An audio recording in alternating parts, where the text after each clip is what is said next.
Saya adalah pesakit CKD stage 5, di mana saya diperkenalkan dengan Alora Socks oleh Prof Aziz.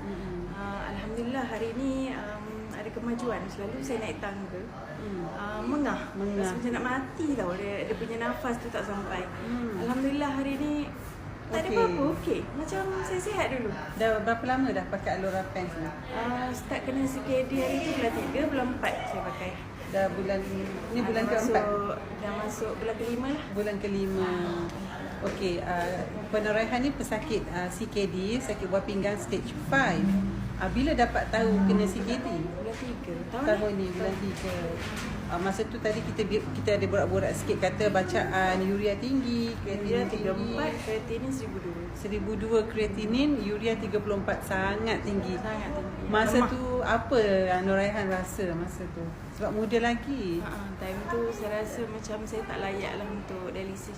Saya rasa saya muda lagi, saya boleh reverse. Dan saya search dekat TikTok, saya jumpa Prof Aziz, terus datang ke sini.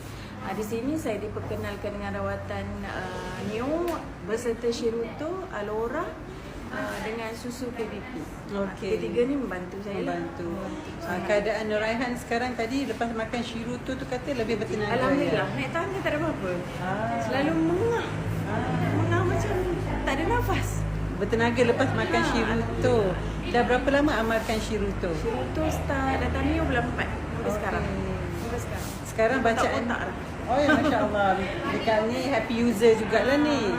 Okey, alhamdulillah. Lepas tu sekarang ni untuk pengetahuan semua, Nuraihan bukan setakat happy user gunakan Shiruto, Alora Pants sebab bacaan kreatinin pun dah turun kan? Turun banyak. Banyak turun. Okey. Dan lepas tu Nuraihan berminat buat BE pula. Macam mana? Sebab saya rasa BE ni penting untuk saya, wajib ada kat rumah. That's why saya rasa saya kena join BE. Saya jual BE sebab saya dapat produk voucher untuk diri saya setiap bulan. Siapa tak nak kan? Ya, benda percuma. That's why saya buat BE betul-betul. Bulan kedua tu saya dah jadi ambassador. Alhamdulillah. Sebab Nuraihan ni pesakit, jadi dia ambil peluang di BE International. Kita kata jadi business person pula lah.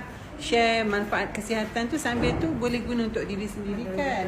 So yang sakit kat luar tu ini sebenarnya peluang. Jadi grab peluang ni. Jadi kita boleh gunakan produk tu secara percuma. Dapat produk voucher kan, dapat rezeki. Lepas tu boleh pula share dengan orang ramai.